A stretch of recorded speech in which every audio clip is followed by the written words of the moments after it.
Hi everyone, कैसे हो आप सब। स्वागत है आपका अपने चैनल टीचिंग विद बानी में। फ्रेंड, जैसा कि आपको पता है, रोज़ शाम 8 बजे हमारे चैनल पर हिंदी की क्लास होती है। उसके अकॉर्डिंग हम अपनी आज की क्लास को स्टार्ट करेंगे। आज की जो हमारी क्लास है वो मोस्ट इम्पॉर्टेंट है, क्योंकि आज के जितने भी क्वेश्चन हैं या प्रीवियस क्वेश्चन पेपर से लिए गए हैं। तो चलिए वीडियो को स्टार्ट करते हैं। हमारा पहला इम्पॉर्टेंट क्वेश्चन, कर रहा हूँ आज मैं आज़ाद हिंदुस्तान का आह्वान, पंक्ति किसकी है।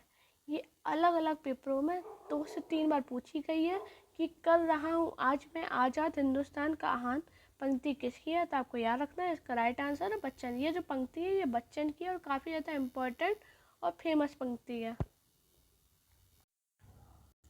हमारा अगला क्वेश्चन है, जब तक मानव हृदय में रागात्मकता का एक अवशेष रहेगा तब तक बच्चन की कविता का आकर्षण निरंजन एवं चिरस्थायी रहेगा। ये कथन किसका है। ये भी बहुत इम्पोर्टेंट क्वेश्चन है, काफ़ी बार पेपर में रिपीट हुआ है। तो दोस्तों आपको याद रखना, ये जो कथन है ये गणपति चंद्र गुप्त का है और काफ़ी ज़्यादा इम्पोर्टेंट है। अगर अपने आप नोट्स बनाते हो तो उसमें ज़रूर लिखना। हमारा अगला क्वेश्चन है, बच्चन की कृतियों निशा निमंत्रण एकांत संगीत और आंकुल अंतर में झलकता है।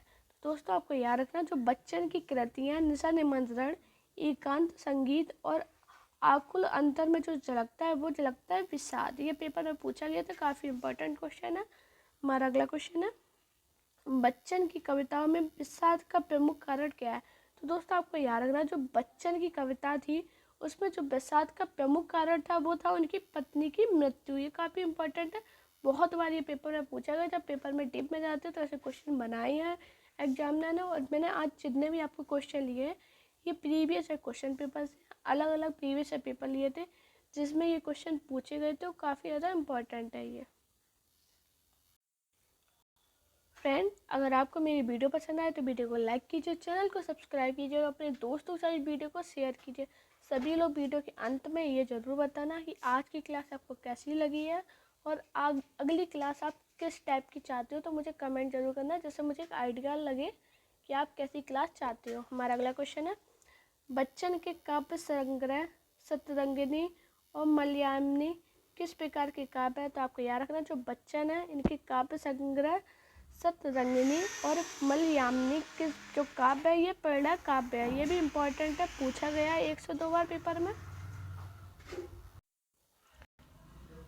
दोस्तों ये जो क्लास आज मैं आपको पढ़ा रही हूँ इसकी पीडीएफ आपको टेलीग्राम चैनल पर मिल जाएगी। तो आप टेलीग्राम चैनल को ज़रूर ज्वाइन कर लेना।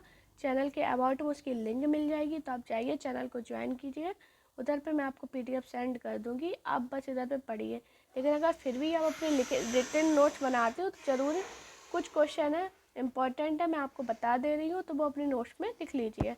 हमारा अगला क्वेश्चन है, बच्चन की रचना में सतरंगिनी और मिलन यामिनी में संकलित है। ये बहुत ज़्यादा इम्पोर्टेंट है, 5 से 6 बार ये पेपर में पूछा गया कि बच्चन की जो रचना है सतरंगिनी और मिलन यामिनी में क्या संकलित है। तो आपको याद रखना, बच्चन के उल्लास भरे गीत। एक बार पेपर में यही पूछा गया था, बच्चन के उल्लास भरे गीत किसमें संकलित है। तो आपको याद रखना उसमें ऑप्शन था मिलन यामिनी। तो आपको याद रखना दोनों सतरंगिनी और मिलन यामिनी ये दोनों हैं। हमारा अगला क्वेश्चन है, बच्चन की कविता नीड़ का पुनर्निर्माण संबंधित है। मोस्ट इम्पोर्टेंट है, अपने नोट्स में जरूर लिखना। तो आपको याद रखना, जो बच्चन की कविता नीड़ का पुनर्निर्माण जो संबंधित है वो पुनर्विवास है। दोस्तों आप साथ में मेरे टेलीग्राम चैनल को ज्वाइन कर लेना। उधर पर अगर आपको कोई पढ़ाई में प्रॉब्लम हो रही है तो आप मुझे टेलीग्राम पे मैसेज कर सकते हैं मुझे, तो जिससे आपकी मैं प्रॉब्लम का सॉल्यूशन ज़रूर लेके आऊँगी। तो अगर आपको ज़रूरत है तो आप मेरे टेलीग्राम चैनल को ज्वाइन कर सकते हैं। हमारा अगला क्वेश्चन है, बच्चन ने अपनी रचना एकांत संगीत में इशारा किया है। बहुत ज़्यादा पूछा जाने वाला क्वेश्चन है कि बच्चन ने अपनी रचना एकांत संगीत में इशारा क्या किया है। तो आपको याद रखना, अपने निजी जीवन की ओर। बहुत इंपॉर्टेंट है, पेपर में काफ़ी बार पूछा गया था और ये भी पूछा गया था एकांत संगीत किसकी रचना है। तो आपको याद रखना ये बच्चन की है। हमारा अगला क्वेश्चन है, हरिवंश राय बच्चन को बचपन में किस नाम से पुकारा जाता था। तो आपको याद रखना, जो हरिवंश राय बच्चन है ना, बचपन में बच्चन नाम से पुकारा जाता था। हमारा अगला क्वेश्चन है मैकबेथ रचना किसकी है? तो आपको याद रखना ये जो मैकबेथ रचना है ये हरिवंश राय बच्चन की है। मोस्ट इम्पॉर्टेंट है, पेपर में काफ़ी बार ये पूछी गई है। हमारा अगला क्वेश्चन है जनगीता रचना किसकी है? तो आपको याद रखना दोस्तों जो जनगीता रचना है ये हरिवंश राय बच्चन की है। ये भी मोस्ट इम्पॉर्टेंट है, ये दोनों रचनाएं पेपर में पूछी गई हैं। अच्छा दोस्तों, जो हरिवंश राय बच्चन की रचनाएं हैं ये पेपर में बहुत ज़्यादा पूछी जाती है कि हरिवंश राय रचना हरिवंश राय रचना कौन सी है? तो आपको याद रखना जो ज़्यादातर होती हैं हरिवंश राय बच्चन की है। और आज की क्लास में मैंने स्पेशली हरिवंश राय बच्चन की ही रचनाओं को लिया, उनके क्वेश्चन जो बनते थे उन्हें लिया है। तो आज की क्लास इम्पोर्टेंट है, अच्छे से ध्यान से पढ़िए। हमारा अगला क्वेश्चन है चार खेमे 64 खूंटे रचना किसकी है? तो आपको याद रखना चार खेमे 64 खूंटे जो रचना है वो है हरिवंश राय बच्चन की। हमारा अगला क्वेश्चन है बंगाल का काल, ये बहुत पूछी गई है। बंगाल का काल रचना किसकी है? तो आपको याद रखना है ये जो बंगाल का काल रचना है ये हरिवंश राय बच्चन की है। हमारा अगला क्वेश्चन है धार की इधर उधर आरती और अंगारे बुद्ध और नाचगर रचनाएं किसकी हैं? ये तीनों रचनाएं बहुत बार पेपर में पूछी गई हैं, तो आपको याद रखना धार की इधर उधर आरती और अंगारे बुद्ध और नाचगर ये जो रचनाएं हैं हरिवंश राय बच्चन की हैं। हमारा अगला क्वेश्चन है त्रिभंगिमा के लेखक कौन है? मोस्ट इम्पोर्टेंट, अपने नोट्स में जरूर लिखना। त्रिभंगिमा है इसके लेखक है वो हरिवंश राय बच्चन है। दोस्तों आप सभी से रिक्वेस्ट करूँगी प्लीज़ आप लोग कमेंट में ये ज़रूर बताया कीजिए कि क्लास कैसी लगती है, जिससे एक मुझे मोटिवेशन आए कि हाँ आपको मेरी क्लास अच्छी लगती है। और प्लीज़ सभी लोग चैनल को सब्सक्राइब और वीडियो को शेयर ज़रूर करना, प्लीज़ आपसे रिक्वेस्ट करती हूँ, इतना काम आप कर सकते हो। हमारा अगला क्वेश्चन है स्मृति यातायात या नाम से किसे जाना जाता है?